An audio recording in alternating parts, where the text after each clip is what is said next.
estem ací per a presentar el llibre, en aquest cas d'Alejandro Macharosky, que no sé si dic bé el cognom, però bueno, me disculpe si no, la pronunciació no és exactament la correcta. Un llibre dedicat a Rafael Pérez Contel, titulat Rafael Pérez Contel, la pasión por la enseñanza del arte. En aquesta taula m'acompanyen, evidentment, el propi autor del llibre i, sobretot, per a mi és un honor, és un plaer, sobretot per l'amistat de tants anys d'estar asseguda en aquesta taula amb Pablo Pérez García, que és catedràtic d'Història Moderna de la Universitat de València, company, amic, mestre, i sobretot en aquest cas és net del nostre artista, un artista tan important per a la cultura i per a la història de l'art valencià, però sobretot una persona molt important des de la seva dimensió també com a formador, com a educador, de tantes i tantes generacions i que va ser una figura fonamental. I ens acompanya també Ricard Huerta, que ens acompanya des de casa a través d'aquesta conferència virtual que estem estrenant, una novetat això del format que s'ha plantejat, però crec que funcionarà bé, esperem que sí. Gràcies també, Ricard, com no, deia Alejandro, que és tot un plaer, que és un honor per a ell que estigués així present en la presentació d'aquest llibre.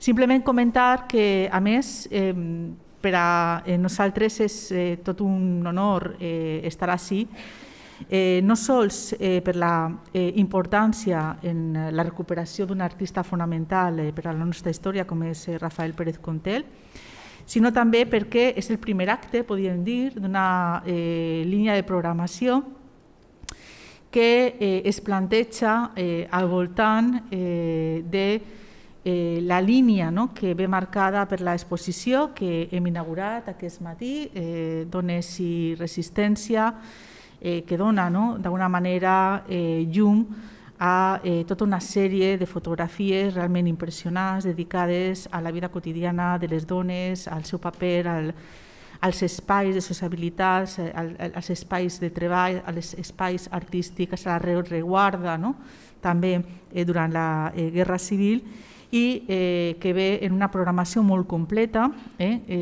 on n'hi ha cinema, n'hi ha teatre, n'hi ha concerts de música, que els invita, evidentment, a gaudir en aquesta nova manera d'establir dins de la programació cultural, de la cultura de la Universitat de València, línies molt clares que marquen aspectes concrets de programació. I per a nosaltres treballar, evidentment, memòria democràtica, memòria històrica, és fonamental. I recuperar la veu, recuperar la història, recuperar l'expressió artística i sobretot l'impuls cultural que en un moment determinat va fer Rafael Pérez Contel és fonamental, és un deure, una responsabilitat que tenim com a Universitat de València i sobretot com a servei públic que som, i en aquesta capacitat de transferència de coneixement que és una de les obligacions de la universitat, retornar a la societat les nostres investigacions, en aquest cas la d'Alejandro. Començaré donant paraules. En primer lloc, la paraula la té l'autor d'aquest llibre que tenim ací damunt de la taula, que segurament jo ja l'he llegit i l'he disfrutat moltíssim, i la veritat és que agrair-li la possibilitat de parlar de Rafael Pérez Contel en el context en el que estem ací, a la Universitat de València, al centre històric de la nostra universitat i aquesta aula magna, on van passar tants artistes, però també tants professors vinculats a la Segona República. Juan Boyes. En primer lugar, agradecer al Aula de Memoria Histórica y Democrática, a la Escuela de Pensamiento de Luis Vives por la creación de este evento, en el cual se puede debatir esta figura sobre Rafael Pérez Contel. Agradecer al Vicerrector de Cultura, Esther, a Alba Normatí, como responsable de Cultura de esta casa, al público, bueno, presente hoy, especialmente a la familia y sobre todo a Juan, que está aquí presente también, que vino desde Badajoz y logramos que estuviera hoy aquí presente, que es un acto muy importante para la familia. Y esta investigación nace en la Facultad de Magisterio de la Universidad de Valencia, hace ya varios años, y tiene que ver con lo explico brevemente, pero para que encontremos un poquito la justificación y el porqué de este trabajo. Era un trabajo sobre unas didácticas específicas en la Facultad de Magisterio, por lo cual el programa que dirigía Ricardo Huerta, de doctorado, en mi caso de tesis doctoral, tenía que ver con un desarrollo de una investigación sobre una figura o sobre lo que eran didácticas específicas, esto es artes visuales.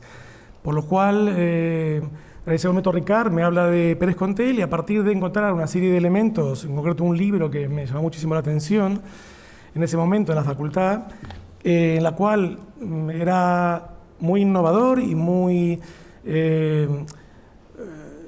un hallazgo importante porque eran grabados originales de su alumnado publicados en el año 1966 que provenían de una práctica docente. Entonces es algo que a mí eso me genera mucha curiosidad porque me sorprendió de por sí la técnica, pero sobre todo además el año de su publicación en franquismo, ¿no? Es un momento en que decías, esto no puede haber pasado, bueno, en fin. Y a partir de ahí comienzo una serie de entrevistas con su alumnado, sus exalumnos, a contactar con el director del Instituto de Xàtiva, donde él desarrolló docencia, donde Rafael Pérez Contel desarrolló 25 años de docencia en 1950, y a partir de ese momento, bueno, fueron toda una serie de elementos que fui descubriendo, sobre todo porque no había un antecedente, digamos, pedagógico o de estudio en profundidad de su docencia. Se conoce a Rafael Pérez Contel como un artista republicano que estuvo represaliado, sufrió cárcel, defendió la democracia cuando se declaró el golpe de Estado en el 36, pero luego todo lo que le pasó, pierde su plaza docente, es decir, el franquismo le quita la plaza en el 39, entonces hasta el año 1950 no retoma la docencia, no puede ejercer como profesor, porque no tuvo la oportunidad. Cuando comienza él a desarrollar su labor pedagógica fue en Alcira, en el 35, que se había interrumpido a los 7 meses, es decir, que no podía, es decir, que saltamos 20 años y en ese momento en Xàtiva comienza realmente su pedagogía, que una de las conclusiones que tengo en el estudio, que se publica en la tesis y en el libro, es que él combina dos pedagogías y las fusiona en una nueva. Él parte de la Institución Libre de Enseñanza, que es del siglo XIX, de Ginés de los Ríos y Rubén Cosío, y incluye o incorpora lo que era la educación por el arte. Él había hecho Bellas Artes aquí en San Carlos, y fusiona esas dos pedagogías y crea esta nueva, que no sé cómo llamarle, no tiene nombre, pero bueno, está funcionada por estas dos, o estas dos tienen su fundamento, y lo desarrolla en el aula. Él cree que la educación por el arte, que era lo que en Europa en esos años, en los años 50 del siglo XX, se impone un poco en cuanto a lo que eran las nuevas pedagogías, y digamos, en estas dos bases pedagógicas y didácticas desarrolla su trabajo, haciendo innovación, investigación, técnicas diferentes de lo que se podía hacer, y como profesor de dibujo, y esto tengo que decirlo claro, era un profesor republicano bajo el franquismo, es decir, él, si no digo esto, no se entiende por qué él innovó y desarrolló esta nueva pedagogía, porque venía de un periodo en el cual la educación, como fue en la Segunda República Española, tuvo un papel fundamental e importante, con recursos, con campañas, misiones pedagógicas, museo pedagógico, bueno, una serie de, crear, no por nada, la República crea las primeras oposiciones docentes en el 33, que él las gana, y entonces, tiene que interrumpir su vida académica esos años, pero luego ya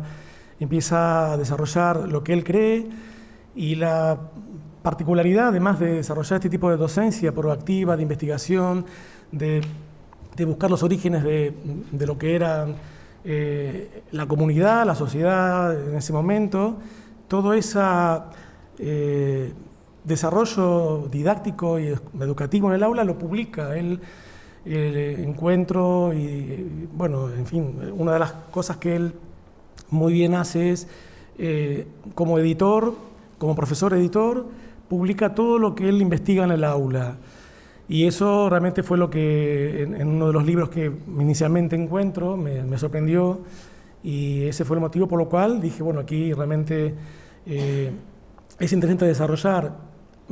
Y hay algo también que tiene que ver con esto, que es el grabado, que es una técnica que yo también desarrollaba como profesor, y lo hice tanto en Argentina como en España. Entonces es algo que a mí, esa vinculación con la técnica, fue un poco la unión, ¿no? o el vínculo, entre otras cosas, que era el grabado.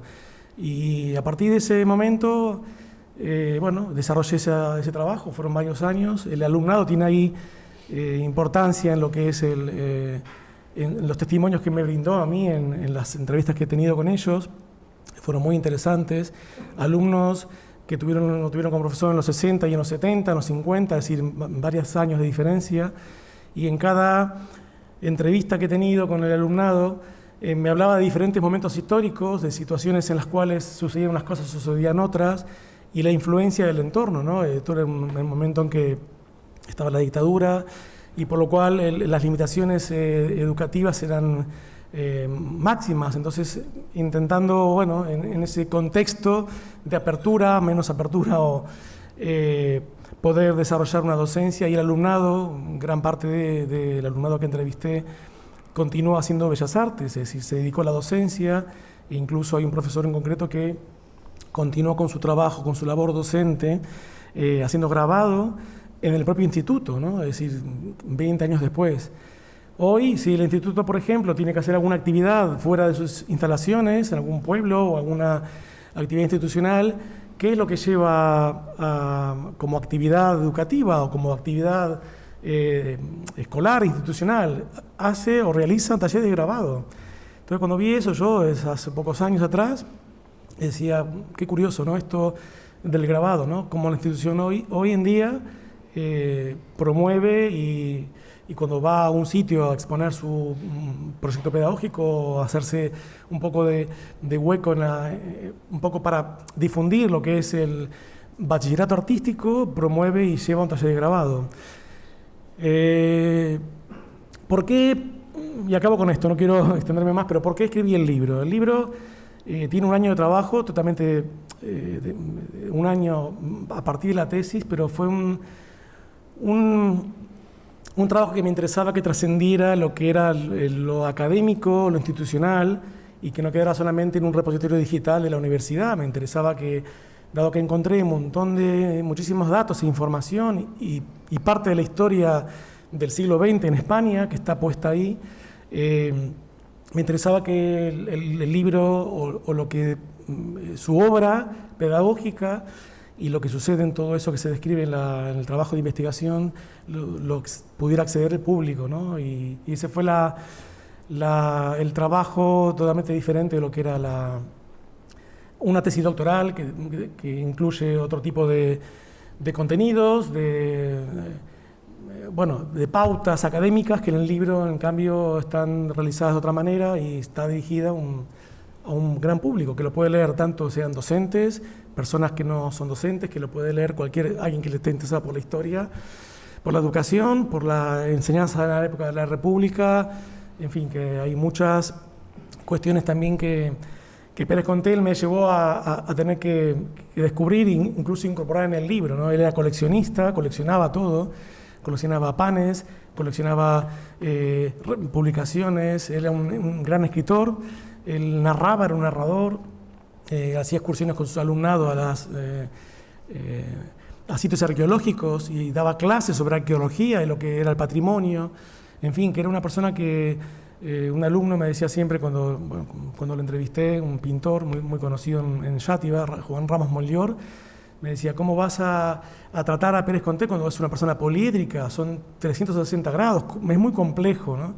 Entonces yo le decía que no, que mi Mi orientación principal era la pedagogía, ¿no? Que fue el trabajo que hasta ahora no se había hecho, y es un poco el hacer justicia con un profesor, que en este caso tuvo sus consecuencias por haber tenido unos valores y un tipo de educación que él quería fomentar, porque quería que el arte era importante para que las personas fueran independientes, que fueran proactivas, que tuvieran libertad de expresión, que se pudieran expresar y que generara una identidad, ¿no? Él quería eso. Creo que más o menos, bueno, es esto lo que quería transmitiros hoy, y no sé si alguien quiere preguntar algo. Bueno, pasará a Pablo, ¿no? Sí, no sé si parlarà primer Pablo, jo crec que parla primer Ricard Huerta. Ricard, els escoltes bé? Sí?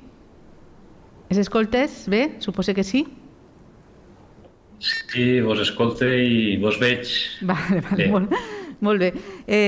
Comentàvem, no, al principi de la presentació que estem molt agraïts de la teua presència, encara que a través de la pantalla. Deia Alejandro que és tot un honor tindre't ací, i sobretot, no, per la teua vinculació professional, no, com a professor, com a docent, però també personal, amb tota la trajectòria i l'evolució del procés d'investigació, de lo que va ser primer una tesis doctoral i que després, no, s'ha consolidat en aquest format de llibre. Rellegint, no, el prefaci que dediques al llibre, hi ha alguns aspectes que a mi m'he cridat molt l'atenció. El primer d'ells, no, aquesta vinculació personal de Ricard Huerta en els estudis que tenen a veure, especialment allò que anomenem l'exili interior, no, les persones que van viure, que van tindre que d'alguna manera sobreviure, no, en el moment del franquisme, dins d'una família de represaliats. Tu parlaves del teu avi, no, de Filiberto, concretament, i de l'interès, per tant, de fer des de la universitat la promoció, no, i volcar-se en l'interès de que els estudiants investiguen, no, sobre aquests aspectes fonamentals, no, relacionats amb la memòria i sobretot en qüestions que parlen de l'educació, de la formació, de la docència, on, com deia Alejandro, Pérez Contel va destacar especialment com a professor a Xàtiva. I te deixo, no, aquesta anècdota que ens contes del llibre d'estampes, no, que tant te va cridar a tu l'atenció al moment dels inicis de la teua carrera també investigadora. Moltes gràcies per estar ací, quan vulguis. Sí, gràcies, Esther. Un plaer acompanyar-vos. En realitat, el problema que tenia és perquè l'estada d'investigació a la Universitat de Costa Rica m'impedia poder estar ahí i, clar, jo crec que valia la pena poder contar un poquet el que ha sigut tot el procés de treball d'Alejandro Macharosky i el resultat d'aquest llibre, que és en realitat una publicació a banda del seu treball de doctorat i que ha estat publicat per Edictoralia. Sé que l'editor està també present i, per tant, agrair-li també l'esforç a nivell editorial. El primer que vull insistir en que Alejandro ja ha parlat d'aquestes qüestions, però sí que és de veres que quan fa 10 anys ens coneguem Alejandro Macharosky i jo, immediatament vaig detectar que n'hi havia com a mínim 3 qüestions que ens unien moltíssim a nivell personal, també professional, però a nivell personal. Una d'elles, el fet que som coetanis i contemporanis, és a dir, això ho dia molt Joan Fuster, coetanis i contemporanis.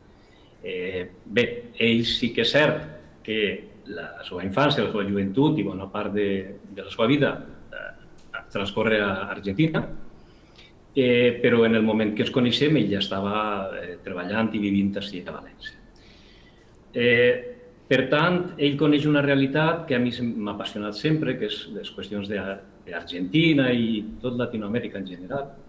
Però, a més, ens uneix una cosa molt interessant, i és que els dos som apassionats de l'educació artística. L'educació artística és una àrea de coneixement i és un àmbit molt poc conegut. L'educació artística és, jo crec que el que més ens uneix a Alejandro i a mi, i és que som 2 professionals de l'educació artística. És a dir, creiem en el que és educar des de l'art. Després hi ha l'altra qüestió, que és la qüestió també a nivell familiar, i és que els dos venim de famílies franquistes represaliats. En el seu cas, represaliats per l'Alemanya nazi o pel règim nazi en l'època de la Segona Guerra Mundial, i amb una altra història afegida, perquè a voltes hem parlat de la qüestió, però en el meu cas de represaliats del franquisme, de gent que va patir l'exili interior, de gent que pensava molt diferent a lo que en aquest país va passar durant 40 anys. Per tant, ja n'hi havia un altre nexe que ens unia. I ja el tercer, jo crec que és el definitiu, és que els dos som gravadors. És a dir, dins de lo que és l'àmbit de les arts, el gravat és una especialitat molt concreta i que fa que les persones que ens dediquem al gravat pensem d'una manera especial. Pensem en sèries, per exemple, pensem en la idea de la reproducció, pensem en la idea de difondre, en aquest cas, la cultura i l'art. Per tant, ja eren tres aspectes que des d'un principi, quan ens vam conèixer, ens van unir, diguem-ne, fortament. L'anècdota de trobar, quan jo estava preparant la meva tesi doctoral als anys 80 sobre les revistes il·lustrades dels anys 50, vaig anar molt a Madrid i a Barcelona, sobretot a Barcelona, a comprar revistes d'aquella època, originals, que en aquell moment encara es podien comprar a quilos, ara se compren per exemplars i són caríssimes perquè ja són de col·leccionista, ja són antiguitats. En aquell moment jo anava a Barcelona amb la furgoneta i carregava quilos i quilos de revistes dels anys 50 dels antiquaris de Barcelona, que on més revistes es publicaven en aquella dècada. I buscant en un dels antiquaris, a la plaça Sant Diu, em vaig trobar un exemplar d'un personatge, publicat per un personatge, en una impremta de Xàtiva en la que jo també, com a director del Conservatori de Xàtiva, vaig publicar moltes coses, la impremta Bellver, és a dir, havien gravats fets per xiquets i xiquetes de la Xàtiva dels anys 60, i el que passa és que no estan els noms dels xiquets i les xiquetes, però el cas és que ho havia fet un senyor al qui jo vaig conèixer personalment, que era aquest gran personatge que era Pérez Contel. Pérez Contel va ser professor i director molts anys de l'Institut Josep de Ribera de Xàtiva. I jo el vaig conèixer perquè jo organitzava coses a Xàtiva i, entre altres, els aplecs d'estudiants que es feien del País Valencià, i ell estava per allí, ja no era el director, però sempre estava allí movent coses. I era una persona amb un caràcter tremendo.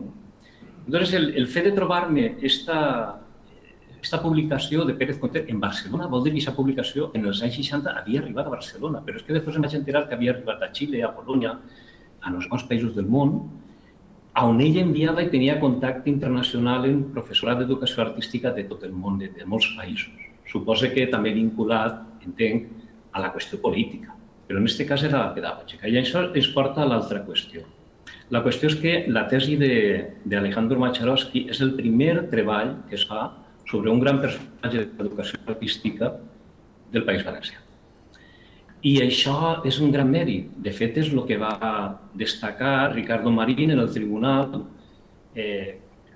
dient que això feia falta, el recordar i el homenatjar als grans personatges de l'educació artística.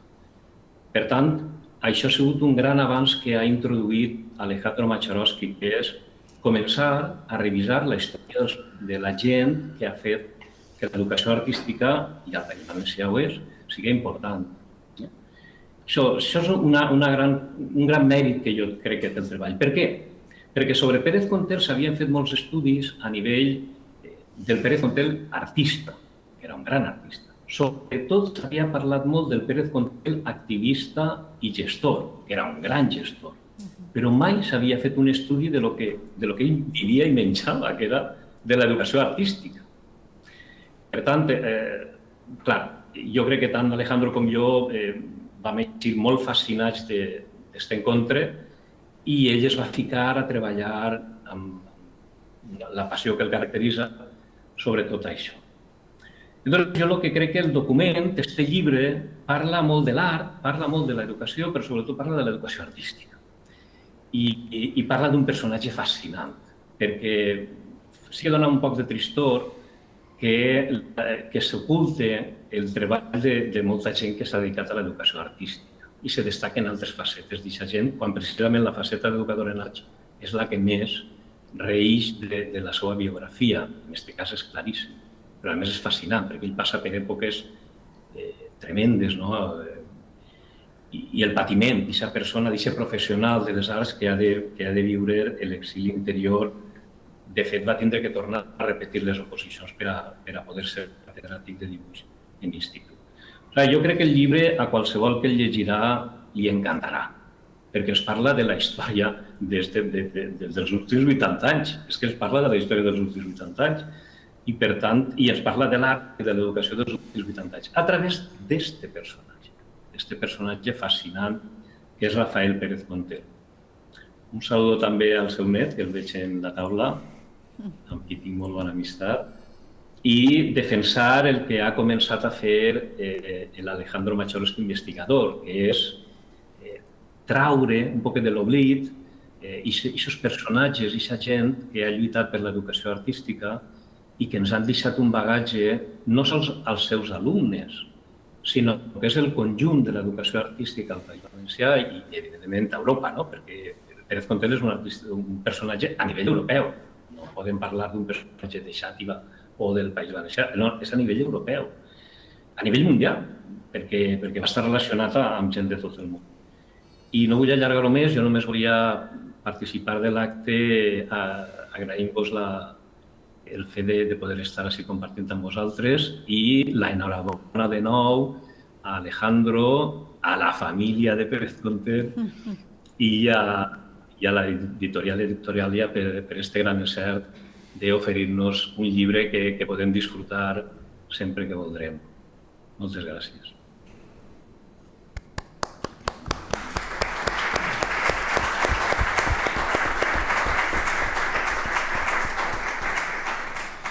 Bueno, moltes gràcies, Ricard, per les teues paraules. Jo crec que ha oferit un panorama clar, concís, de les aportacions fonamentals d'aquesta investigació, d'aquest llibre.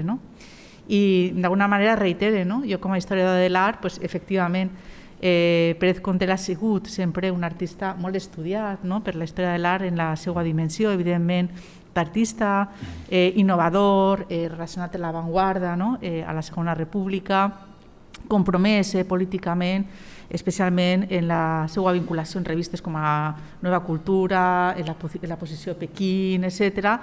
I sobretot com un artista que va iniciar la seva trajectòria dins del món de l'escultura. Hem de recordar algunes de les seues obres més icòniques, com l'Home del martell pneumàtic, que realment és tota una proclamació d'intencions, de l'elevació, podríem dir, de l'home treballador com a el nou heroi d'una nova societat que comença a construir-se, o algunes de les obres que es conserven al fons de la Diputació de València, que estan relacionades en imatges de maternitat, en una forma molt, molt novedosa de representar a la dona, que a mi sempre m'ha cridat molt l'atenció. Aquestes maternitats que no tenen res a veure, en la iconografia, podríem dir, més tradicional, sinó que marquen clarament una nova època, una nova manera de mirar, una nova manera també de representar a la dona en un espai nou, dins d'aquesta nova societat que s'estava construint. Però aquest llibre parla de moltes més coses i Ricard ho ha comentat, aquest moment de després, que no havia de ser un moment fàcil. Jo, en la meva pròpia família, que també és una família que ha viscut la repressió franquista, sempre s'ha comentat els silencis. Silencis construïts, evidentment, per la por a parlar, per la por a la repressió, però també per el trauma. Perquè va ser un moment en què l'utopia se va fer realitat per a tots, per a homes i per a dones, en la construcció d'una societat que estava a l'avantguarda d'Europa, i que aquests somnis van quedar truncats per a sempre. La meva iaia deia que el meu avi va viure 2 o 3 anys en la foscor més absoluta com a persona, en una depressió, en un trauma que se li havia causat per allò que havia viscut, que va trigar molt en superar. I jo crec que això, aquest exili interior també, està present en aquest llibre i molt ben narrat. Aquesta dimensió com a educador, com a formador, com a professor, com a docent, és una altra forma de compromís social que l'adquirís al llarg de la seva vida I en l'aportació del llibre, a mi una de les coses que més m'interessa són els últims capítols. Un capítol que parla dels testimonis, de la memòria oral, dels seus alumnes, me pareix un capítol preciós, he de dir, i el llegat, no? el llegat de Pérez Contel. I per a donar testimoni de què va ser Pérez Contel, què millor, no? Que Pablo, que està així, al que jo estic molt acostumada a escoltar-lo parlar d'altres qüestions d'història moderna, és un mestre, no? Al que tots admirem en la facultat, pues, estem així per escoltar-lo parlar, en aquest cas, del seu avi. I sobretot d'aquesta dimensió d'una persona que forma part de la família, d'una persona que va ser tan important i que, evidentment, no sé de quina manera traslladava també o no aquestes qüestions, no? Que tota una generació, no sé si perduda o no, van tindre que viure i que van tindre que sobreviure. Aquesta capacitat de resiliència a mi me sembla realment admirable. I jo no tinc més que donar les gràcies a la família, evidentment a Pablo, per estar així, per acompanyar-nos en la presentació d'aquest llibre. Moltes gràcies, Pablo. Moltes gràcies a tu. Bueno, jo, amb el teu permís, amb el permís de la vicerectora, de l'amiga i de la professora Esther Alba, pues faré la meva intervenció primer en valencià i després en castellà. Comencem en valencià agraint en primer lloc a Alejandro Macharovsky el seu treball, el seu esforç, el seu temps, el que ha dedicat a la construcció primer d'una tesi doctoral i després d'un llibre que, com ha dit molt bé Ricard, no és la mateixa cosa, són dos estudis diferents, dos tipologies de producte cultural diferent, i ell ha dedicat molt de temps a descobrir i a completar una de les dimensions, tal vegada perquè la seva activitat professional era eixa, una dimensió que tal vegada haguera passat desapercebuda per la immensa majoria dels que s'han apropat a la figura de Pérez Contel. En primer lloc a ell i molt sincerament de la meva part, de la part de la meva família, però també pense que podem dir que de part de tots els estudiosos de la història, de l'art, de l'educació i del coneixement en general i de la nostra història més particular. En segon lloc, a Ricard Huerta, evidentment, un doctorant no és res sense un director o directora de tesi. Una tesi sense un director no té possibilitats acadèmiques de dur-se a terme, i sense l'ajuda i sense l'alè i sense el recolzament de Ricard Huerta, aquesta tesi doctoral tampoc haguera estat possible. En tercer lloc, a Josep Luis Gadiana, que és l'editor d'Editoralia, que és l'editora que ha recollit, que ha replegat aquest llibre i l'ha publicat magníficament. Jo, cada vegada que tinc el llibre entre les mans, disfrute, perquè és un llibre molt ben editat, molt curat, s'ha fet amb molta il·lusió, amb molt de carinyo, amb molta dedicació, i això es nota. És un llibre que simplement tocar-lo és un plaer. En quart lloc, a l'Ajuntament de Villar del Arzobispo, perquè evidentment l'Ajuntament ha fet de Pérez Contel la seva bandera cultural, i és normal i és lògic, perquè llevat de Vicente Llatas, que és un personatge prou conegut per a nosaltres els historiadors, Pérez Contel és l'altre gran personatge del món de la cultura nascut en Villar del Arzobispo. La llista d'agraïments seria infinita, no podria acabar-la, no tindria temps, però vull acabar-la en Cristina Escrivà, que també ens acompanya avui, perquè ella ha fet moltíssim per a recuperar la memòria històrica del meu avi, però també de la seva germana, de Palmira, Pérez Contel, que encara que és una persona més desconeguda per al gran públic, també va tindre un paper molt important en la seva vida. I per dir una anècdota simplement, la Universitat de València té una col·lecció obres de Pérez Contel. Va a adquirir la Universitat de València, amb motiu del seu 5è centenari, va adquirir la Bailaora, que és una peça que té la Universitat de València en propietat, perquè està adquirida per ella, però també té una col·lecció de dibuixos que van completar aquesta operació, dibuixos que la família va regalar, entre els quals un d'ells és precisament un dibuix de la seva germana, de Palmira Pérez Contel. Torno a repetir que la llista d'agraïments seria infinita, però tinc d'alguna manera que acabar-la en algun lloc y este sería el final. Y paso ahora a hablar de otro tipo de cosas. Se refería Esther Alba hace un instante a mi condición de universitario. Yo estoy en mi casa, estoy con ella, con una queridísima compañera en mi casa. No estoy en cualquier lugar de mi casa, estoy en el aula magna, estoy en el gran salón de nuestra universidad, donde se pronuncian los grandes discursos y se pronuncian también las grandes palabras. Pero yo no me voy a quitar todo tipo de traje de ceremonia para hablar no como catedrático, sino como nieto. Voy a hablar de mi abuelo. Y he de decir, lo primero, que en buena medida él es culpable de mi vocación.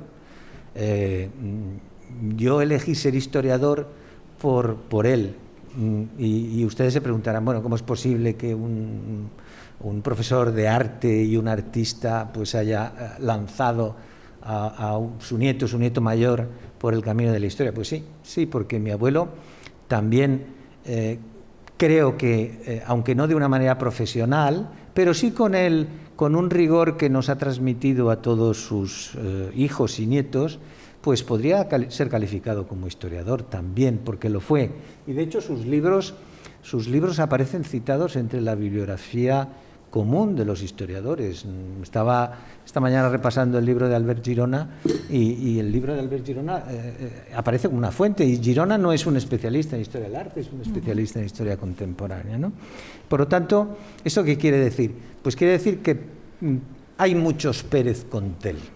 Alejandro Macharovsky nos ha descubierto, y lo ha descubierto, digámoslo así, por la puerta grande, no lo ha descubierto con el microscopio, sino que a través de pequeños artículos, de pequeñas aportaciones, sino a través de una gran tesis doctoral que luego se ha convertido en un gran libro, en un libro además de un carácter, de una profundidad, de un carácter completo, complejo. Es un libro muy singular en todos los sentidos. Alejandro ha descubierto, o nos ha descubierto, mejor dicho, esta faceta de Pérez Contel, pero Pérez Contel tiene otras muchas facetas, unas más conocidas y otras menos. Probablemente la más conocida sea indudablemente la de artista. Sí, claro, cómo no. Evidentemente, sobre esa cuestión también hay alguna tesis doctoral. La tesis doctoral de Sebastián Miralles, desgraciadamente, no está publicada, pero se dedica al estudio de su obra escultórica. Sobre su obra pictórica hay bastante menos, pero hay una serie de testimonios, algunos de ellos escritos por historiadores del arte y críticos, como Eduardo López Chávarri o como Felipe María Garín, que tienen su interés y que en algún momento pues, podrán servir como punto de partida. No sé si alguien se animará a hacer en algún momento algo así. En cualquier caso, el Pérez Contel más conocido es el custodio de la memoria histórica y democrática de del país valenciano, a través de algunas obras tan importantes y tan, creo yo, tan singulares como Artistas en Valencia en 1936-1939. Y no cito otras muchas más cosas, pero mi abuelo escribió muchísimo de su periodo del paso por la Escuela de Bellas Artes. Entonces él entra en la Escuela de Bellas Artes en el año 1927, rápidamente se vincula al grupo de la Sala Blava, del que van a salir muchas cosas. Va a salir la Unión de Escritores y Artistas Proletarios, va a salir la revista Nueva Cultura, van a salir infinidad de exposiciones, van a salir infinidad de experiencias, de contactos, de relaciones personales. Es un momento absolutamente rico en Valencia. Valencia gira en torno pues a unos cuantos polos, la universidad, por supuesto, pero la Sala Blava destaca sobre todos ellos, la librería internacional en la que se reunían, en fin, los cafés, un mundo culturalmente dinámico, que era el de aquellos años, no solamente en Madrid o en Barcelona, sino también en Valencia. Los años inmediatamente anteriores a la República, con independencia del devenir político del país, son años culturalmente muy brillantes, intelectualmente muy estimulantes. Y las instituciones dan becas para salir al extranjero, y mi abuelo disfrutó una de ellas, y gracias a esa beca de estudios de la Diputación de Valencia, pues tiene dos esculturas, una previa a la concesión, que es el arquero, que está efectivamente que está en el San Pío V, y luego el hombre del martillo neumático, y en medio, o tal vez un poco antes que el arquero, está la bailaora, ¿no? En fin, es un momento tremendamente estimulante, en el que mi abuelo no solamente esculpe, no solamente pinta, no solamente aprende, no solamente se relaciona con todos estos grandes nombres de la vanguardia de los años 30, pues Carreño, Badía, Renau, los hermanos Renau, los hermanos Gaos, nada menos lo que los hermanos Gaos. Bueno, es un momento en el que además aprende como los frailes, empezando por la cocina. Él es uno de los digamos así, editores de la revista Nueva Cultura, pero no editores en el sentido más, digamos, elegante de la palabra, sino la persona que va a la imprenta a llevar los manuscritos, a compaginar, a montar, maquetador, y esto le da una experiencia y un oficio que después va a volcar sobre toda su obra editorial, que comprende infinidad de cosas. Quiero recordar que no solamente mi abuelo tuvo premios del Ministerio por la edición de Artistas en Valencia o Imaginería Popular, sino que también editó, yo creo que uno de los facsímiles más modélicos que se han editado en este país en los últimos 30, 40 años, que son les trobes en Laos de la Verge María, que lo publica gracias a la Consellería. Jesús Huguet estava per així, gràcies a també la confiança de Jesús Huguet, que li va encarregar moltíssimes coses i que va fer, entre altres, aquest facsímil que és modèlic, crec jo, amb una introducció en la que manifesta la seva preocupació per la història de la impremta, no? Bueno, Pérez Contel, artista Pérez Contel, custodio de la memoria histórica. Pérez Contel en defensa de la cultura y de la lengua valenciana. En los años 50 da una conferencia en los Ratpenat titulada La espina en el cor, reivindicando la lengua valenciana en un momento en el que, como todos ustedes pueden imaginar, pues aquello no sonaba precisamente a música celestial, reivindicando las tradiciones valencianas, reivindicando el uso normal del valenciano, reivindicando su dignificación en todos los campos, en todos los territorios. En defensa del patrimonio, en Valencia y en Játiva, donde a veces se cometían auténticos desmanes por motivaciones puramente crematísticas, puramente económicas. Siempre en prensa, organizando conferencias, organizando excursiones, un activista en el pleno sentido de la palabra. Mi abuelo estuvo ahí. Estudios sobre la imprenta y sobre el grabado, infinidad de estudios de esta naturaleza, preocupación por el arte, la cultura y las tradiciones populares, de los cuales salen, entre otras cosas, pues el libro que acabo de citar antes, La Imaginería Popular Valenciana, que es un verdadero prodigio de recuperación de la estampa popular valenciana, pues desde el XVIII hasta el siglo XX, El Nino de Falla, que es una de las contribuciones pioneras, porque es un libro o un manuscrito que tuvo un accésit de los Ratpenat y que se quedó ahí, se quedó en el cajón, como muchas otras cosas de mi abuelo, y que finalmente la editorial Albatros, los hermanos Soler, recuperaron y tuvieron el gusto de publicar excelentemente, un libro muy importante. la preocupación por el refranero, por la paremiología, por la cultura y por la historia del pan, antes se refería Alejandro a esta cuestión, por los juegos populares, por los juegos medievales valencianos, por la cerámica es una de sus grandes pasiones, por la artesanía popular en general y también por la arqueología y la prehistoria, que fue el campo en el que de alguna manera yo sufrí o sentí o padecí y me recreé con las pasiones de mi abuelo y que forjaron de alguna manera mi vocación como historiador. En este sentido, yo quisiera pues destacar algo que recoge perfectamente Alejandro Macharowski en su obra, y es esta dedicación a los alumnos fuera del aula. Dedicación a los alumnos a través de una formación que iba más allá de lo que exigía el guión y por lo que se le pagaba. Esta dedicación a los alumnos que lo lleva a llevarse todos los años, mientras pudo, claro está, no solamente trabajos y dibujos y grabados y linoleografías pues, a exposiciones internacionales, sino también llevarse a los alumnos de excursión.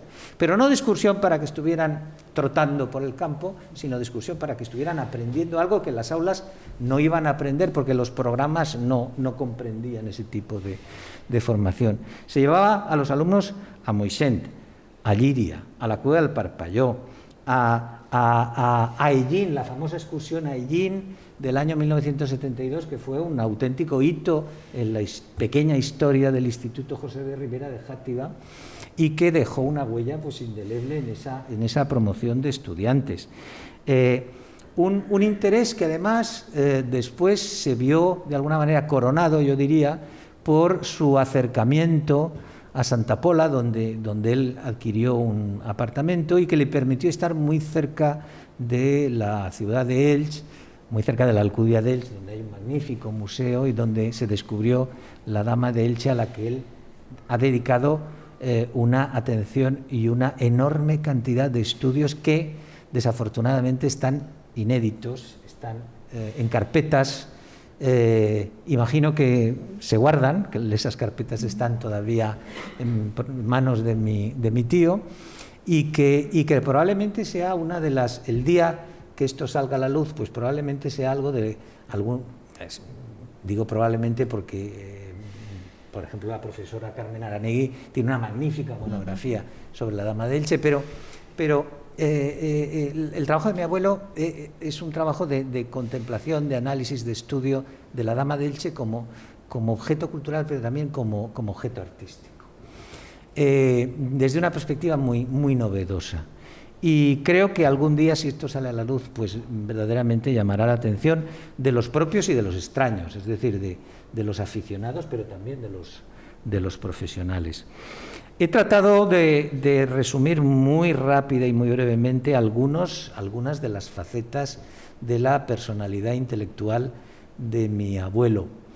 De la faceta personal, pues si da lugar tal vez más adelante, pues tal vez podamos hablar. Pero quisiera sobre todo que hoy, después de mi intervención, quedase lo suficientemente subrayado esta idea.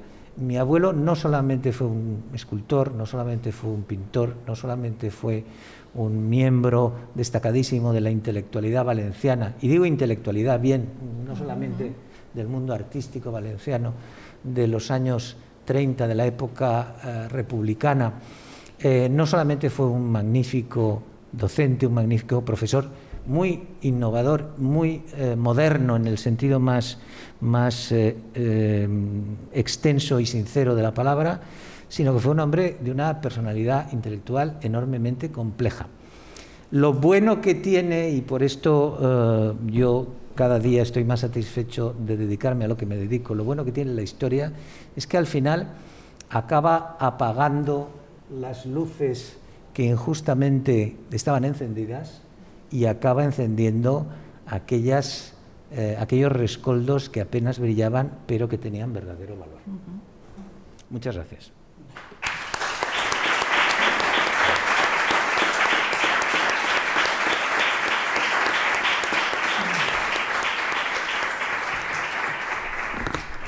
moltes gràcies, Pablo, per aquesta semblança que has fet del teu avi com a una persona, com deies, un intel·lectual, un món de la cultura, no? Un home de la cultura, perdó, un home que tenia una capacitat realment polièdrica, no? En els seus interessos i que d'alguna manera pense, no? que té una personalitat absolutament arrolladora, no? Una fortalesa que emana, no? No sols la seva capacitat com a artista, sinó com a persona, i que era capaç de traslladar, no? Dins de la seva família la seva passió, la passió per la cultura, la passió per l'art, la passió per les lletres, no? Un humanista, en definitiva. I bueno, nosaltres, tu has comentat, has adelantat a aquestes paraules finals. Evidentment, la Universitat de València té un fons, no? Impressionant, donada aquest fons per la família, que és responsabilitat també que té la universitat de mostrar, d'exhibir, de continuar estudiant la figura, no? De Pérez Contel i, evidentment, no?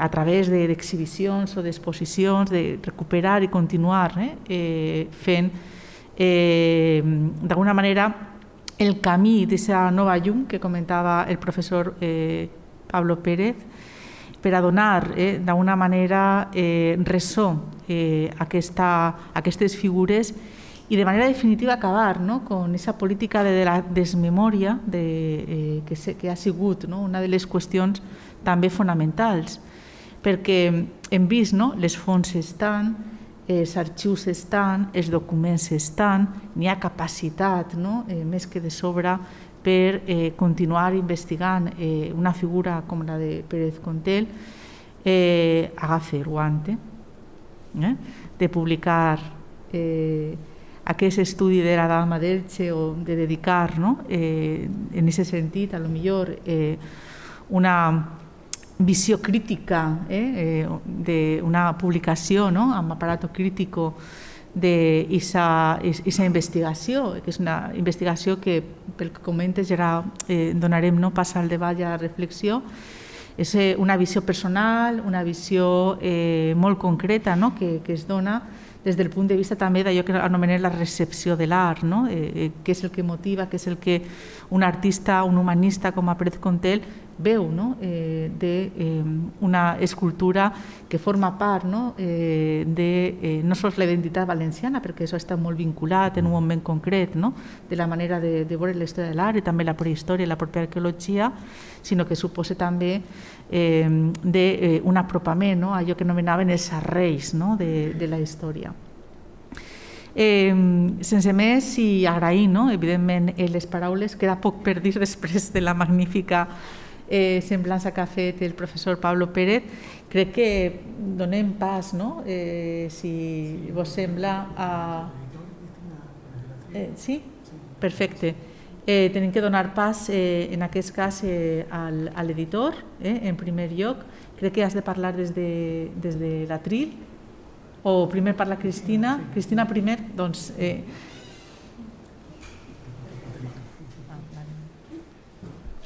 Primer de tot, moltes gràcies per haver-me convidat, gràcies a la taula, gràcies a la universitat i gràcies, com no, a vosaltres i en especial, si me permetís, a Pablo Pérez, que sempre té per a mi unes paraules que m'omplen d'orgull. Està, no, el micròfon? Sí, però... Sí, perfecte. Més prop, que si no no s'escolta. Tinc que estar més propet. Bé. Aquest llibre té un subtítol que s'ha anomenat així en determinades paraules, però és que són precioses, Ensenyament, passió i art. Bé, aquestes paraules també entren de ple en el que va ser la pedagogia que hi va fer a l'Institut Obrer, que a mi em pertoca parlar de l'Institut Obrer de València, on ella arriba en 1937 i arriba com un professor molt jove, però també en una càrrega pot ser molt important docent, ja que substituís al gran Alberto.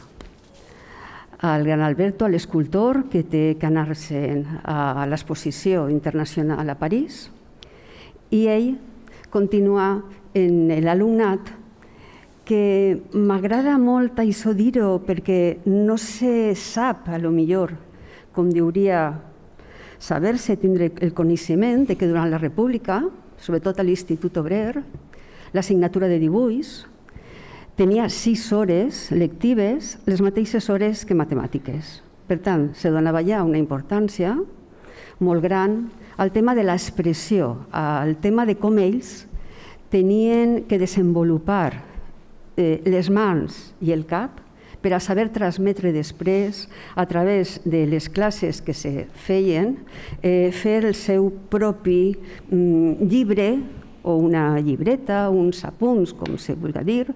Era realment un llibre d'estudi que ells tenien que fer i la didàctica del dibuix, com no, era molt important. La paraula passió. La paraula passió també és el que els alumnes de l'Institut Obrer van obtindre del professor Pérez Contel. N'hi ha una exposició ara de Luis Vidal, així a l'entrada. Aquesta exposició de dones, tinc que dir 2 coses. Primer, n'hi ha unes imatges de la cavalcada de 1937. Aquesta cavalcada ja està, la notícia de la cavalcada, en el llibre d'Artistes en València. Jo vaig llegir-ho ahir, a través de la seva col·lecció, que no era una col·lecció. Jo crec que ell sabia el que estava guardant, el que estava emmagacenant. Simplement és la història de la seva vida, però la història també de totes les persones artistes que en aquest moment, en aquesta època, estaven al seu voltant. Un recopilador, pot ser, de memòria, no? I no podia deixar de deixar palès els bocetos dels grans joguines, que es diuen, que van sortir a la cavalcada, i que gràcies realment a aquest llibre ara nosaltres estem reproduint d'alguna forma la idea en la cavalcada de les Magues de Xener, que és també un homenatge a lo que feia la República i que, torni a dir, gràcies a ell me vaig assabentar de que aquesta cavalcada va existir en 1937, en Xener del 37. Cavalcada ja no se van fer més, sí que la festa de la infantesa, la festa del nen, continuava, però la cavalcada ja va ser aquesta única. I també, referent a l'exposició de Luis Vidal, Luis Vidal és que el va fotografiar a l'Institut Obrer. El va fotografiar, a més, en un alumne, en Avis Benito, un alumne que recordava perfectament que gràcies a Pérez Contel a ell li van posar ulleres. Cito. Yo es que el dibujo lo veo así, profesor. Y el profesor decía, no puede ser, tú necesitas gafas, ¿no? Y efectivament, a Avis Benito també gratuïtament li van posar ulleres. Eixa fotografia que està al llibre, és una fotografia molt bonica de Luis Vidal, i l'entranyable Avis Benito el conta també en eixe record, a aquest admirat professor que en passió sabia mostrar-les l'art per a la necessitat d'un ensenyament en profunditat de totes i cadascuna de les matèries. Vull citar també a Palmira Pérez Contel. No hi ha tant per ella, una dona fantàstica, valenta. Visitava el seu germà a la presó en els mesos que va estar el Pérez Contel a la Model. Ahir va conèixer, el Pérez Contel li va presentar el que després va ser el seu home a la presó. Palmira tenia una admiració per el seu germà extraordinària. Cada volta que anava, no sé si ja se'n recordava o no, però si vaig anar a Villar de l'Arzobispo 5 o 6 voltes, en totes elles es mostrava les fotografies i tota l'obra que tenia del Pérez Contel.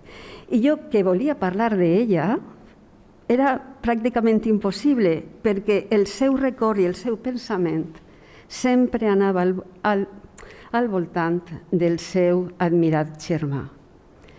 I si contava alguna anècdota, que també la contava, per exemple de Renau, de Manolita Ballester, era sempre a través del seu germà, que va ser qui les va presentar.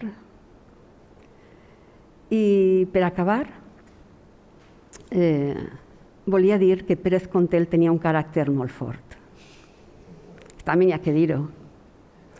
No fa molts mesos vas tindre un espai del meu temps més lliure i vaig intentar escoltar les cintes que a la Fundació Salvador Seguí havia deixat a Gramunt d'unes entrevistes gravades entre una conversa entre Badia, Pérez Contel i Manolita Ballester.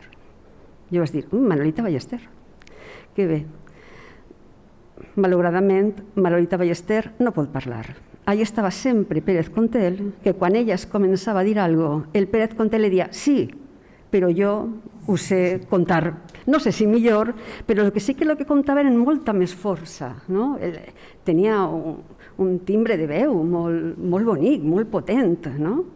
I Manolita assentia a tot el que deia el Pérez Contel i Badia, però és que el Pérez Contel parlava molt bé. O sigui que realment l'anècdota queda ahí.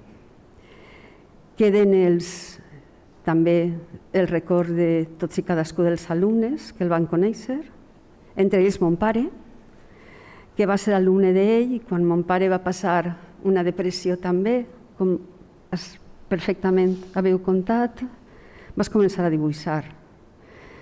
I ell dibuixava recordant al seu professor Rafael Pérez Contel. Moltes gràcies.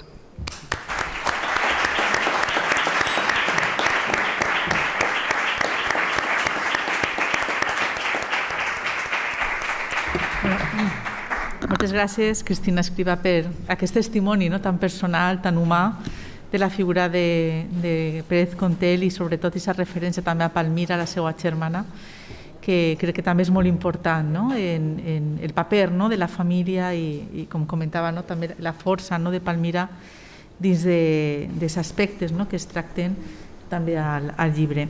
I a continuació té la paraula Josep Lluís Galiana. He de dir que me sume a les felicitacions que ha fet Pablo per l'edició d'aquest magnífic llibre. I he de confessar una cosa. Quan jo vaig rebre a Alejandro i a Josep Lluís al despatx, a la nau, allà a la quarta planta, jo no sé qui estava més entusiasmat per el llibre, si l'autor o l'editor, he de dir, perquè l'editor és que quan parlava, veritat, Josep Lluís, és que la llum brotava dels ulls de la emoció, de l'alegria i de la convicció de tindre un llibre d'aquestes característiques a les mans i d'haver-lo portat a la llum. I jo crec que hem d'agrair-li aquesta vocació pel seu treball. Moltes gràcies. Moltes gràcies, Esther. Gràcies a tots i a totes per estar ací.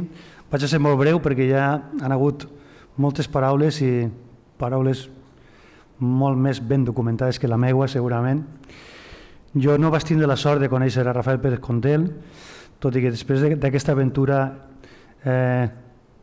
crec que el conec un poc. I bé, el que deies, Esther, és que la passió d'Alejandro és contagiosa. Imagina que també la passió de Rafael Pérez Contel era contagiosa amb els alumnes, amb la família i a tota la gent que l'envoltava. Vaig a passar al castellà porque hay gente que ha venido de fuera y a lo mejor puede tener alguna dificultad para seguir y además con estas máscaras que llevamos que todavía se hace más complicado vocalizar y hacernos entender. Voy a ser muy breve. Yo quería agradecer también, porque mi labor como editor que es un poco una labor de director de orquesta, ¿no? Pero que en realidad hay más personas que han hecho posible que este libro, como ha dicho Pablo, sea tan acogedor, tan ameno, ¿no? Y además es que han venido hoy, a la presentación de hoy, y es Toni Scriche, que no sé por dónde para, por ahí. Toni, él es el diseñador y maquetador de este libro y ha hecho una labor fantástica, con una coordinación también a veces dura con Alejandro, porque pensemos que cuando Alejandro vino con su tesis doctoral, el libro no existía. Partamos de esa base, ¿no? Él traía una tesis doctoral, todo lo que supone una tesis doctoral. Y yo le dije, bueno, esto no lo vamos a publicar, porque esto no es un libro, es una tesis, ¿no? Y a partir de las primeras conversaciones con Alejandro, que siempre son largas y muy amenas, llegamos a la conclusión de que tenía que redactar, volver a reelaborar esa tesis doctoral y hacerla para todos los públicos. Dar a conocer a este personaje para que todo el mundo supiera cuáles eran sus verdaderas dimensiones y parámetros. Y empezó, y yo pensaba que no acababa, porque le dio totalmente la vuelta a su investigación, hizo un libro, ha hecho un libro que puede leerlo cualquier persona, incluso por neófita que pueda ser en las materias que aborda de una manera profunda, ¿no? La otra persona que quería agradecer desde aquí es a Milena Macharowski, la sufrida hija de Alejandro, que en la distancia ha ido leyendo, corrigiendo, asesorando a su padre en la escritura, en la reescritura de este libro, este trabajo. Muchísimas gracias. Bueno, al final habéis visto que era como un equipo que permanentemente estábamos en contacto, hablábamos, mucho correo electrónico y ha sido un año apasionante, porque ha sido como conocer casi en primera persona a Rafael Pérez Contel. Y no quiero hacerlo largo, quiero hacer hincapié, también porque quiero recomendar el libro, claro, hacer hincapié en lo poliédrico que comentabais vosotros, ¿no? Un personaje tan poliédrico pero tan completo, como diría nuestro catedrático de estética Román de la Calle, ¿no? Las cuatro partes, las cuatro patas que todo docente debe tener, ¿no? En el caso de Rafael Pérez Contel, un gran enseñante, un gran docente, apasionado por la docencia, un creador, un artista, un investigador, como también lo ha reivindicado su nieto, que le transmitió la ilusión por la historia, por investigar aquello que ocurría a nuestro alrededor, interpretar la historia del arte valenciano contemporáneo y, por último, un gran gestor, un hombre dinamizador. Desde la escuela, desde el arte, desde la actividad artística, desde la investigación, pero también desde su compromiso social y político, desde el Partido Comunista, implicado, como nos recuerda Cristina, en el Instituto Obrero, es decir, en plena guerra civil e intentando seguir y luchando por la educación, por combatir, en definitiva, el analfabetismo de este país. Bien, esos cuatro parámetros, esas cuatro patas, luego tienen una derivada, y es que Alejandro ha sido capaz de que estén en el libro. Por lo tanto, mucha gente que se acerca a este libro y lo lee puede elegir una lectura personal, particular. Puede enfrentarse al libro como un libro de historia, puede enfrentarse desde un punto de vista artístico como un libro de historia del arte o como un libro de arte, por supuesto, como un libro de enseñanza, que es de lo que más trata este libro, ¿no? De cuál fue el papel, la trayectoria como docente, pero también como gestor, como agitador de la vida social y política de su Valencia, de Xàtiva, Alzira, Villar del Arzobispo, en aquellas poblaciones donde él se movió y vivió y convivió. Por lo tanto, para mí, creo que es, ¿qué va a decir el editor? Un libro muy recomendable. Nos han llegado muchos ecos ya, muchos feedbacks por parte de los lectores y lectoras. Tengo que decir que a mi madre le encanta este libro. Mi madre no es artista, pero tiene la edad, vivió en el barrio del Carmen, la Academia de Bellas Artes, personajes comunes, Joaquín Michavila. Es que, claro, sale tanta gente en este libro que cualquier persona que haya vivido todas aquellas épocas, todas aquellas etapas, algunas muy tristes y muy lamentables, como se han recordado aquí, se va a sentir identificado. Por lo tanto, enhorabuena, Alejandro, por este gran trabajo y vamos a por el segundo, cuando quieras.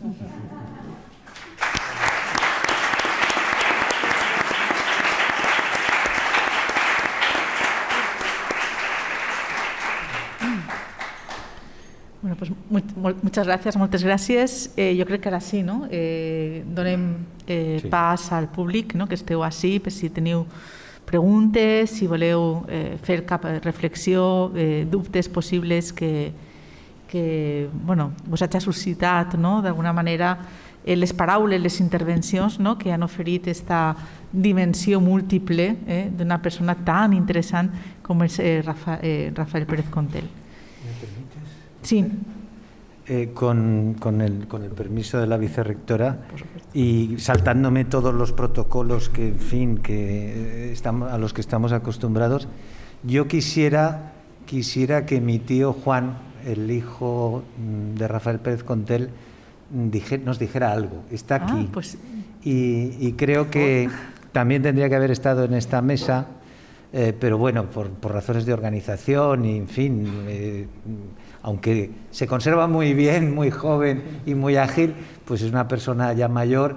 En fin, por muchos motivos no ha podido estar aquí en la mesa, pero yo quisiera que algunas palabras sí que dijera. Así que, con vuestro permiso, ruego que le demos la palabra. Por favor, y yo le cedo mi asiento.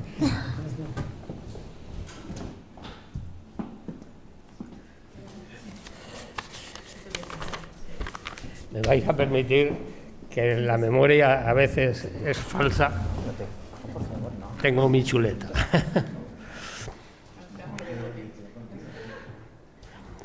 Bueno, como os ha dicho, soy hijo de Rafael Pérez Contel y Amelia Zarapico Sanchís. Y quiero compartir con todos ustedes que mis padres siempre me instaron a que aprendiese a tener confianza en mí mismo y a ser sincero, que analizara y pensara sobre mis verdaderas necesidades, disfrutara del presente y procurase ser creativo, a la vez que cultivase el gusto por la belleza y el amor por la vida. Hoy aquí no solo se ha recordado a mi padre como fiel testimonio del artista que unió su propia expresión con las corrientes internacionales de su época, ni se exalta su interés por la historia y la cultura, como quedó reflejado en uno de sus libros, Artistas en Valencia, en el que recuperó nombres y figuras, muchas de ellas condenadas al exilio o al silencio. Ya que sobre esa faceta artista ya le han dedicado alguna que otra tesis doctoral. Hoy aquí lo que hemos destacado es su condición de educador, por la que supo transmitir a su alumnado el gusto por la obra bien hecha y el despertar la afición hacia todas las manifestaciones artísticas. Por ello quiero agradecer al profesor Macharowski que en su libro remarque la personalidad humanística y también el considerarlo como una figura pionera en la docencia de las artes en el nivel de la enseñanza secundaria. Gracias, Alejandro. Y asimismo, quiero agradecer a la universidad por acoger en este evento, en este centro cultural, y reivindicar a figuras como la de mi padre, tan necesarias para no olvidar y entender la cultura en Valencia. Moltes gràcies a tothom.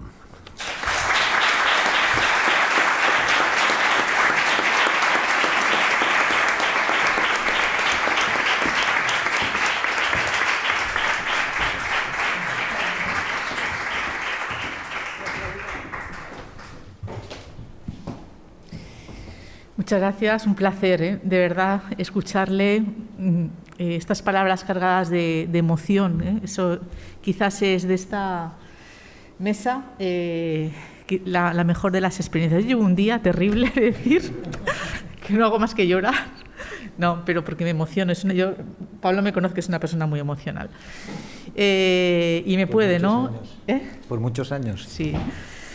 Y realmente creo que yo como historiador del arte he estudiado, ¿no?, a Rafael Pérez Contel, especialmente en ese periodo de pensionado de la Diputación de Valencia, una pensión que se vio frustrada, ¿no?, evidentemente en un recorrido que hubiera formado parte de la trayectoria, ¿no?, habitual del cursus honorum que cualquier, ¿no?, artista podía, ¿no?, experimentar después de ganar ese tipo de podríamos decir, ¿no?, premio, de galardón, de reconocimiento.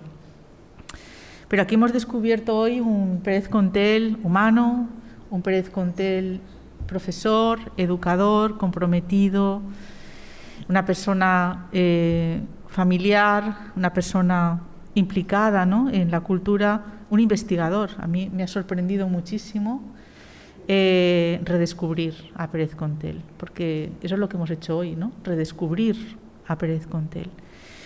Y no tengo más que daros las gracias, de verdad, por este aprendizaje.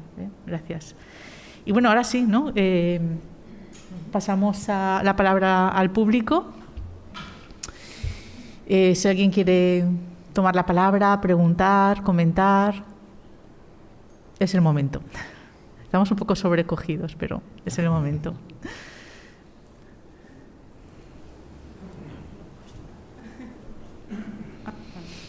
Bueno, molt interessant per al sector y gracias por hacerlo posible. Me gustaría saber cómo todas estas enseñanzas, metodologías y aplicaciones y innovaciones se podrían aplicar al presente, a la actualidad, a la contemporaneidad. ¿Cómo sería esto? ¿Cómo nos lo podríamos imaginar? Gracias. Es una deuda pendiente lo que es la educación artística.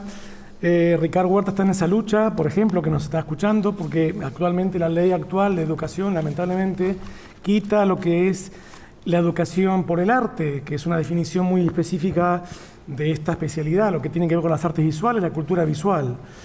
Y es una deuda pendiente. Entonces, si vemos con perspectiva el trabajo pedagógico de Rafael Pérez Contel, él fue el creador de las especialidades artísticas, 30, 40 años que se crearan, ¿no?, el bachillerato artístico, quiero decir. Y hoy eso se está perdiendo, pero si leemos lo que él en esos años transmitía o quería transmitir a su alumnado con los textos, con sus clases, él se sentía pedagogo porque él escribe entre grabado y grabado, entre ilustración e ilustración de lo que él hacía en el aula, transmitía sus ideas de lo que era el arte, la educación artística, la cultura, por qué es importante expresarse, por qué es importante conocer tu entorno cercano, inmediato, es decir, de menos a más, bueno, un sinfín de cuestiones. Y eso te permite, también como profesor, yo lo he ejercido, pero en otros años, en otras épocas, con mi alumnado, con las ideas como profesor, como cualquier profesor, ¿no?, tanto sea de geografía, historia del arte, matemáticas. Esto es transversal. En el caso de Rafael era muy amplio, 360 grados, y él exponía la idea desde varios puntos de vista, pero siempre con un mismo objetivo. Esto hoy casi está faltando, ¿no? Es decir, no se le da la importancia, hoy se le da importancia, que es importante, por supuesto, a la tecnología, pero que arte y tecnología van de la mano. Es decir, yo soy profesor de la Escuela Superior de Arte y Tecnología y ahí doy grabado. ¿Cómo puede ser? A ver, una técnica tradicional es una escuela de elite, ¿no?, en cuanto a lo tecnológico. No, sí, funciona porque tú, digamos, vinculas lo tradicional llevándolo a lo digital y perfectamente. Entonces, es un tema que se tiene que evaluar de otra manera, darle más importancia y sobre todo que se quede claro ante la sociedad cuál es el objetivo de la educación artística, la cultura visual, o como, bueno, tenemos varias definiciones de llamarla, ¿no? Tenemos aquí presente, que la veo ahora, Concha Daud, por ejemplo, que es una también educadora de esta casa, y ella ha fomentado muchísimo tiempo este tipo de cuestión, de problemática, de por qué el dibujo, de por qué es importante comprender la forma de entender las imágenes, cuando hoy estamos rodeados de imágenes permanentemente, ¿no? No solamente hablo de la publicidad, me refiero a las pantallas. Entonces, claro, ese tipo de educación falta porque tú no sabes discernir o comprender una imagen, por qué esta imagen está relacionada con... Y es algo que no se está valorando en el sentido de justificar por qué hay que enseñarla, ¿no? Pero claramente dicho, ¿no? Entonces es algo pendiente y que, bueno, por eso también estamos, y me interesaba un poco también, uno de los motivos por los cuales publiqué el libro, que me lo dije antes, a raíz de tu pregunta, me interesaba publicar este libro, justamente porque rescatamos a una persona que es un referente de hace muchas décadas y hoy sigue vigente lo que él decía hace 50 años. Y bueno, en eso estamos. Muchas gracias. No sé si hay alguna pregunta más. Sí. Sí, adelante. Buenas tardes. Buenas tardes. Bueno, yo quería dar las gracias a Alejandro Macharowski, como compañero también del Grupo CREARI. También soy David Mascarell, compañero también de Concha Daud, profesor de Educación en Artes en la Facultad de Magisterio. Y quería dar las gracias por este trabajo, también a la familia, a los editores y a todos los implicados, porque desde la Educación en Artes necesitamos referentes como Rafael Pérez Contel. Él fue un hombre de su época. Nosotros en esta época también tenemos nuestras problemáticas referente a la lucha para potenciar la educación artística.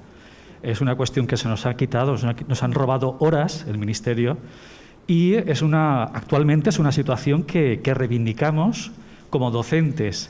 Creo que Rafael Pérez Contel, como hombre de su época, que vivió eventos, pues como recuerdo yo a mi abuelo, que también es de la... Bueno, mi abuelo fue un poco más mayor, bueno, anterior, ¿no? Pero quiero decir que necesitamos esos referentes porque la educación en artes necesita también profesores que sean ejemplos. Y yo, como docente que estudio en el campus Onteniente, le comentaba a Alejandro, pediremos evidentemente 7, 8 ejemplares para que los futuros maestros de educación infantil y primaria conozcan esta realidad y sea también un ejemplo para motivarse y trabajar en el aula. En ese aspecto, pues bueno, dar las gracias a todos los implicados y bueno, es un trabajo magnífico que lo vamos a disfrutar seguro. Muchas gracias. Gracias por tus palabras, ¿no? Y la importancia de los referentes, ¿no? Que es algo importantísimo. Al fondo creo que sí, por ahí había... Bueno, Alejandro, ya que me has nombrado, pues quiero decir algo. 2 curiosidades. Una que has sido alumno mío en el máster de secundaria y otra que yo me examiné de dibujo cuando hacía bachillerato en el Instituto de Játiva con Rafael Pérez Contel. Entonces, cuando vi tu tesis y tu libro, pues realmente me ha resultado también entrañable y cercano. Y luego, respecto a lo que comentan los compañeros de la educación artística y de educar a través del arte, pues yo pienso que uno de los objetivos es educar la mirada. Educar la mirada es enseñar a ver, a observar, a analizar todo aquello que nos rodea, sea arte, sea el entorno natural o sea pues cualquier cosa que tenemos a nuestro alrededor, ¿no? Y pienso que eso es una labor importante porque la mirada rápida no nos lleva a los significados.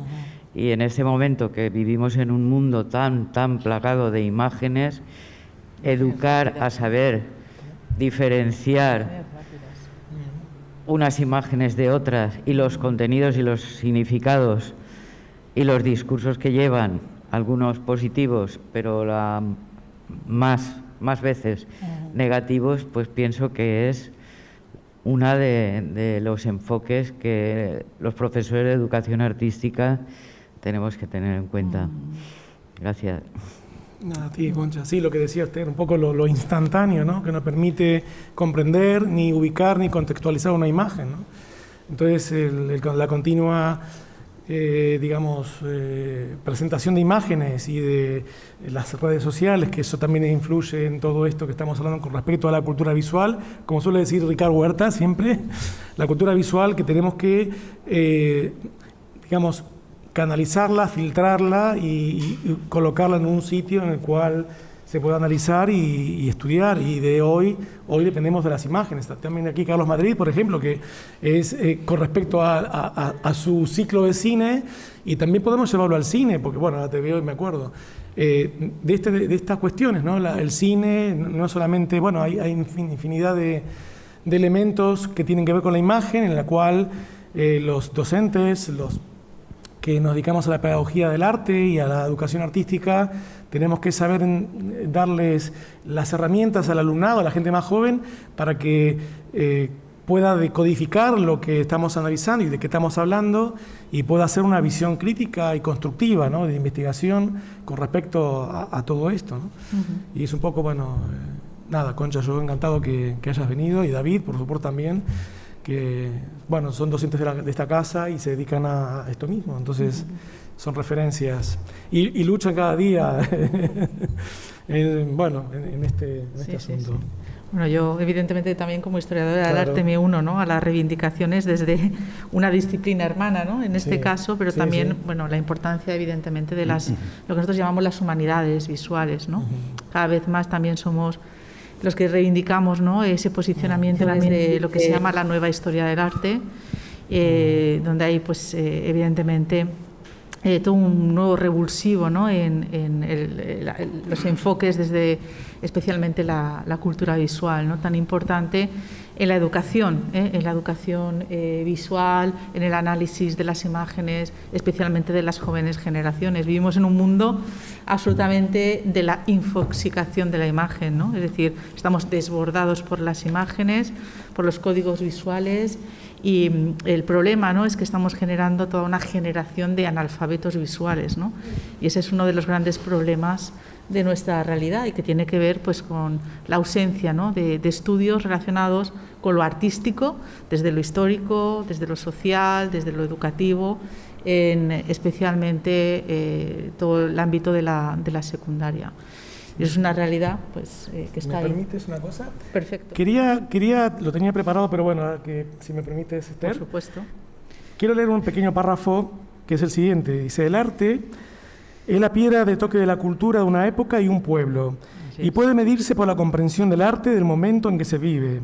El arte es también un medio educativo del que no podemos prescindir en los planes de educación general de los hombres de mañana, bien sea como colaboración con las demás materias del saber humano o como medio de estimular las facultades creadoras. Todos debemos adquirir una preparación artística y técnica a fin de poseer la necesaria comprensión de la obra de arte.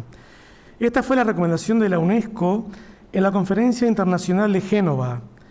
Sigamos los acertados consejos de la Organización Mundial para que nuestra cultura se sobrevalore y que el arte adquiera su valor vital por su comprensión y estima, porque esto puede ser el comienzo de una era feliz de ecumenismo. Pérez Contel, 1966. Sí, realmente un pionero, ¿no?, en este ámbito de la reivindicación. Yo comentaba, ¿no?, antes al profesor Pablo Pérez, pues que quizás lo que más me ha sorprendido, ¿no?, es esa capacidad reflexiva en torno a la disciplina, en torno a los procesos, ¿no?, que tienen que ver con la investigación en la cultura en general, y sobre todo una visión absolutamente moderna, ¿no? Es decir, es que nos queremos ahora que también estamos descubriendo en muchas ocasiones el mundo, y no nos damos cuenta de que muchos de estos intelectuales que nos precedieron en el tiempo, quizás, ¿no?, estaban mucho más a la vanguardia o eran mucho más modernos de lo que somos nosotros ahora, ¿no? La importancia del arte en las misiones pedagógicas, en la institución libre de enseñanza, en la manera de enseñar el arte, ¿no? Lo comentaba con las excursiones, ya me dirás a qué fue Ellín, porque me encanta. Ellín es el pueblo de mi padre, he de decir. Yo he ido a tocar el tambor, pero más allá de eso, pues me gustaría... ¿Puedo intervenir? Mira, se conserva el cuaderno de viaje de Ellín, así que te lo puedo pasar. Sí, qué interesante. Sí, porque mi abuelo no iba a los sitios a hacerse oír y a...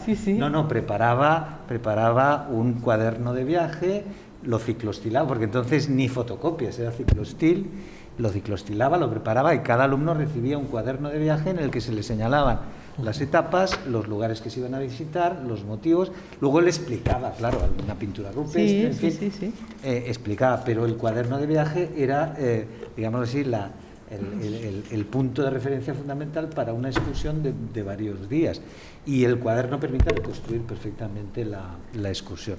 Quisiera decir 3 o 4 cosas. Primera, mi abuelo, con un esfuerzo económico muy considerable por su parte, recibía una gran cantidad de publicaciones internacionales y ha sido lector de los cuadernos de la UNESCO.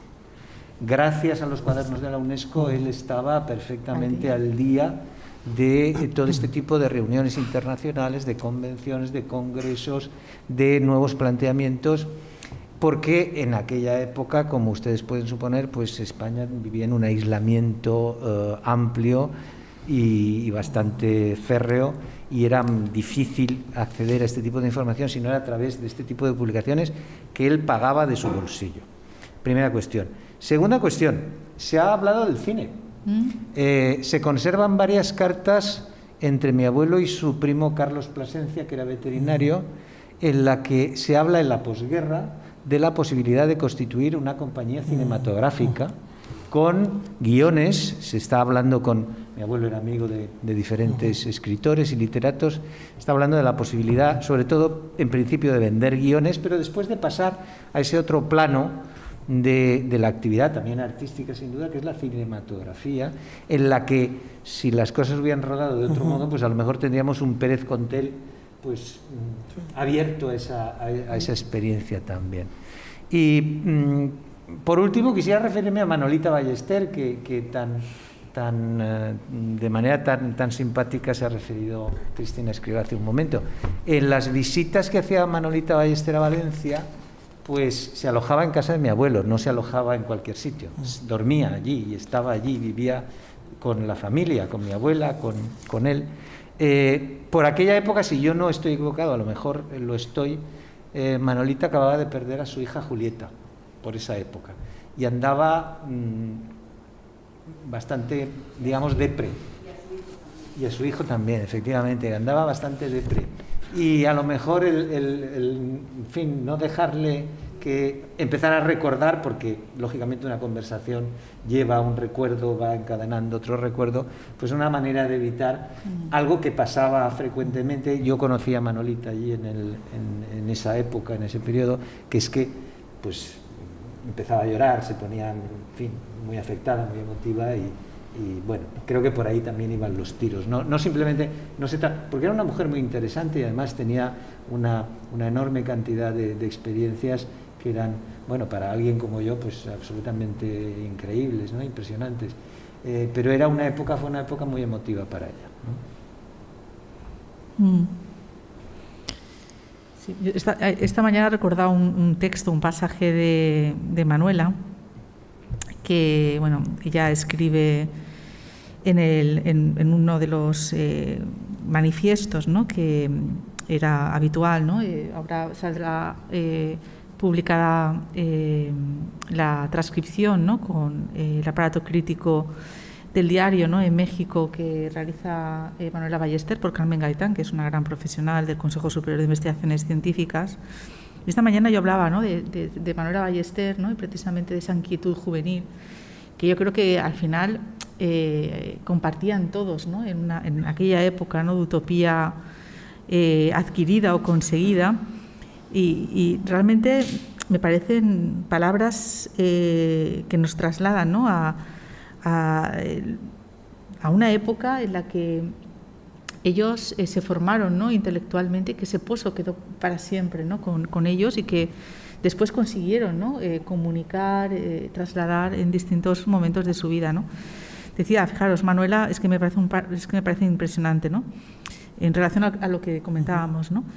Queremos sentir la emoción, no de la forma y el color, sino del alma, de la forma y del color. El alma de la forma y del color, los sentimientos, las emociones. Queremos sensibilidad dinámica, humedad de sentimientos, calor de pasiones, locura de voluptuosidades. Este es nuestro medio ambiente, este es nuestro siglo, y esto, en fin, queremos que refleje nuestro arte. Sin ortografías ñoñas, sin cánones cómodos y decadentes, sin prejuicios cobardes. El pasado ya fue. Está detrás de nosotros y ya no nos pertenece. El futuro será y está entre nosotros, es nuestro. Dice, es nuestro y podemos moldearlo a nuestro sentir. Vayamos hacia él. Qué bonito, ¿no? Y cómo expresa, ¿no? Claramente sí, todo lo que pudieron aportar, aportaron, ¿no? Y cómo tuvieron que superar, ¿no? Que ese vayamos hacia él no fuera posible. Sí, yo muchas veces, permitime, Esther, muchas veces me planteaba, mientras hacía el trabajo, tanto en la tesis como en el libro, pero sobre todo en la tesis, me planteaba cuando veía a todos estos artistas y estas personas que han tenido un papel fundamental en la cultura y en el arte y en la intelectualidad, qué hubiera sucedido si no hubiera sucedido el fatal golpe de Estado y guerra civil, ¿no? Cómo hubiera evolucionado la sociedad española cuando tantos republicanos, sobre todo porque la Segunda República Española priorizó muchísimo la educación, entre otras tantas cosas, y por eso también cuando Franco gana la guerra se ensaña con el colectivo docente. Hay 60.000 depurados, maestros y profesores. Entonces, claro, cuando leía todo eso y veía todo eso, decía, ¿dónde estaría hoy España, no? Sería Suecia, Noruega, modelos educativos diferentes de los que tenemos hoy, y me daba muchísima pena y me ponía mal, porque decía, las historias de vida que pasan por ahí, por el libro, con un nombre y un apellido, es una historia detrás que es increíble, ¿no? Pablo lo sabrá también mucho mejor que yo. Sí, pero... Y muchas veces me planteaba eso, ¿qué hubiera pasado, no? Ese futuro, ¿no? Es verdad, el pasado es verdad. Bueno, son cuestiones que me... Sí, pero todo ese pozo, ¿no? Hasta que yo no sé si eso es una pregunta, ¿no? Una inquietud que se me suscita, ¿no? Escuchando.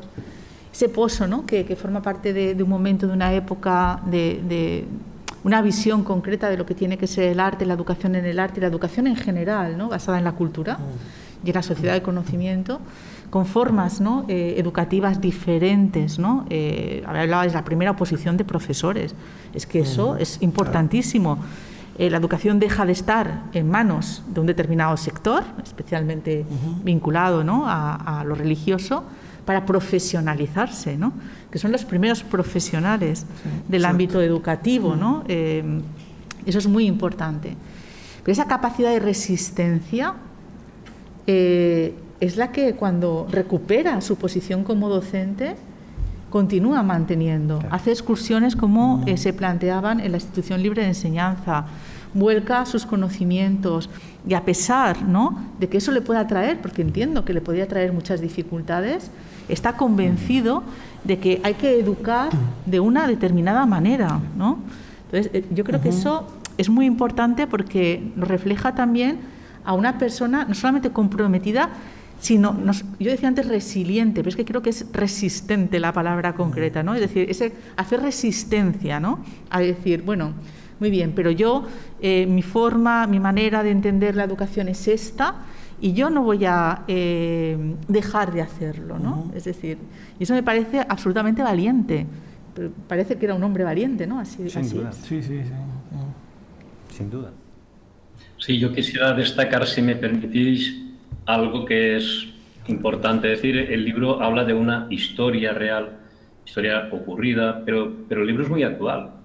Respecto a la pregunta que hacía una persona en la sala, en realidad nosotros tomamos mucho de lo que aprendimos de Pérez Contel, de este Pérez Contel que ahora nos cuenta también Alejandro Macharosky. Pérez Contel, casi seguro que si ahora estuviese disponible, se apuntaría a las jornadas videojuegos y creatividad que estamos organizando en noviembre. O sea, que estamos siempre tras una estela que él abre, que es, por ejemplo, el acercamiento, lo decía Pablo, a los medios de comunicación. En realidad, él es un gran comunicador, pero un gran personaje involucrado en cómo avanzan los medios de comunicación. El tema del cine, por supuesto, y todo lo que le resultaba atractivo. Lo mismo que nos resulta atractivo ahora mismo a la gente de educación artística. Es decir, el tema de los videojuegos lo vamos a abordar porque necesitamos entrar ahí, porque somos los especialistas en imagen y en creación de imágenes. Entonces, eso hay que transmitirlo al alumnado. Y otra cosa que Pérez Contel también insistía mucho es la confianza en el propio alumnado. Y eso seguimos haciéndolo. O sea, el profesor de educación artística confía, yo se lo digo a mis alumnos siempre cuando empieza el curso, yo confío más en vosotros mismos que vosotros. O sea, y es así. Entonces, digamos que el legado de Pérez Contel, todas las personas que desde la educación artística intentamos evolucionar en positivo, muy pendientes de lo que es la actualidad y las posibilidades del futuro, ese yo creo que es el Pérez Contel más actual. Por eso para mí el libro en realidad es un libro muy actual, un libro que se debe leer también desde una perspectiva de lo que podemos hacer en el futuro. No sé. Sí, sí. Pues muy bien. Si no hay más palabras, ¿no? Sí. Sí, adelante. Ahora de traer el micrófono. Aquí. Yo simplemente quiero recordar que toda esa labor que hizo mi padre tuvo un fiel reflejo en mi persona. Yo soy profesor, ya jubilado, lógicamente. Fui el que implantó el bachillerato de arte en Extremadura. Y no solo el bachillerato de arte, sino que en mi instituto, porque fui director también como mi padre, conseguí que la faceta más tecnológica del arte, con artes gráficas, tener también un compendio educativo completo. Y la verdad es que estoy muy satisfecho de que él me incitara y me arropara durante todo el camino. Quería hacer esa manifestación. Pues yo creo que un aplauso, sí.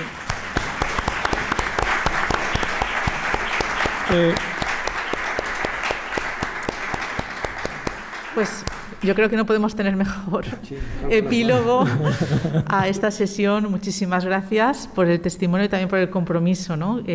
Como docente y como profesor, que le honra y que, bueno, es un placer escucharle. Y porque es historia viva, ¿no? Y es memoria. Sí, para nosotros eso es muy importante. Y bueno, y a los demás, pues muchísimas gracias a todos y a todas por acompañarnos en esta jornada tan intensa y tan emotiva que hemos vivido hoy. Gracias.